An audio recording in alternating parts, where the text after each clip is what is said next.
When Julius Fabricius, sub-prefect of the Weald in the days of Diocletian, owned our lower river field, he called to him Hobdenius, a Briton of the clay, saying, "What about that river piece for laying into hay?" And the aged Hobden answered, "I remember as a lad, my father told your father that she wanted draining bad.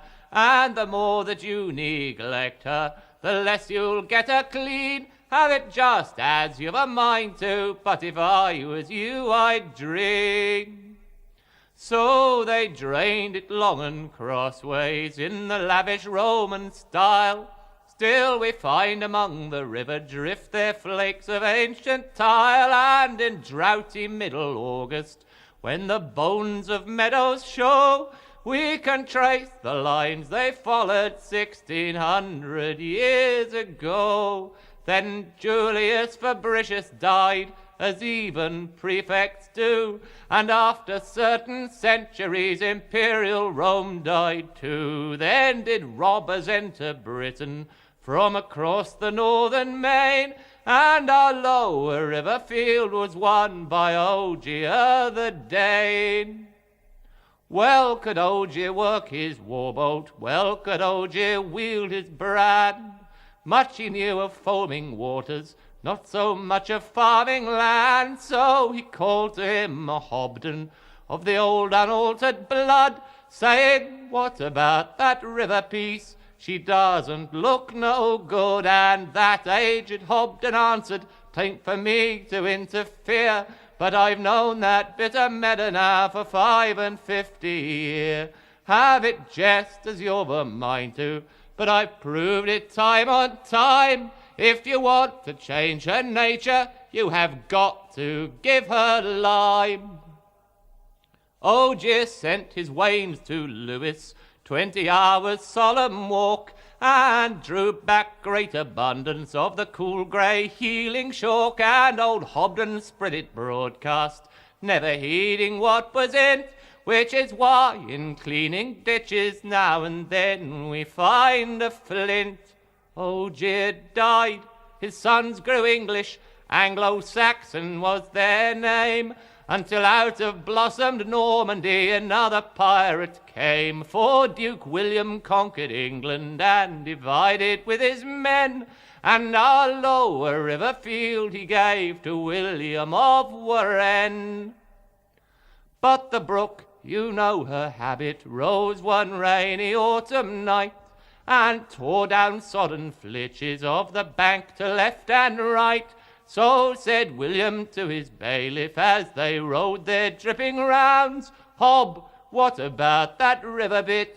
The brook's got up no bounds." And that aged Hobden answered, "'Tain't my business to advise, but you might ha' known 'twould happen from the way the valley lies. Where you can't hold back the water, you must try and save the soil. Have it just as you've a mind to, but if I was you, I'd spile."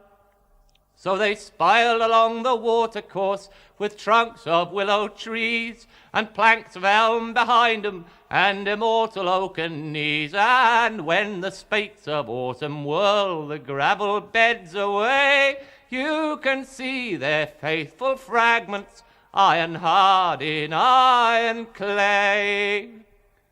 Georgii Quinti Anno Sexto, I who own the river field, am fortified with title deeds attested, signed and sealed, guaranteeing me my assigns, my executors and heirs, all sorts of powers and profits which are neither mine nor theirs. I have rights of chase and warren, as my dignity requires. I can fish, but Hobden tickles. I can shoot, but Hobden wires. I repair, but he reopens certain gaps which men allege have been used by every Hobden since a Hobden swapped a hedge. Shall I dog his morning progress o'er the track betraying dew, demand his dinner basket, into which my pheasant flew, confiscate his evening faggot, under which my conies ran, and summons him to judgment. I would sooner summons Pan, for his dead are in the churchyard 30 generations laid. Their names were old in history when Doomsday Book was made, and the passion and the piety and prowess of his line have seeded, rooted, fruited in some land the law calls mine. Not for any beast that burrows, not for any bird that flies, would I lose his large sound counsel, Mrs. Keen amending eyes. He is bailiff, woodman, wheelwright, field surveyor, engineer, and if flagrantly a poacher, 'tain't for me to interfere. Hob, what about that river bit? I turn to him again, with Fabricius and Ogier and William of Warren. Have it just as you've a mind to, but, and here he takes command, for whoever pays the taxes, old Mus Hobden owns the land.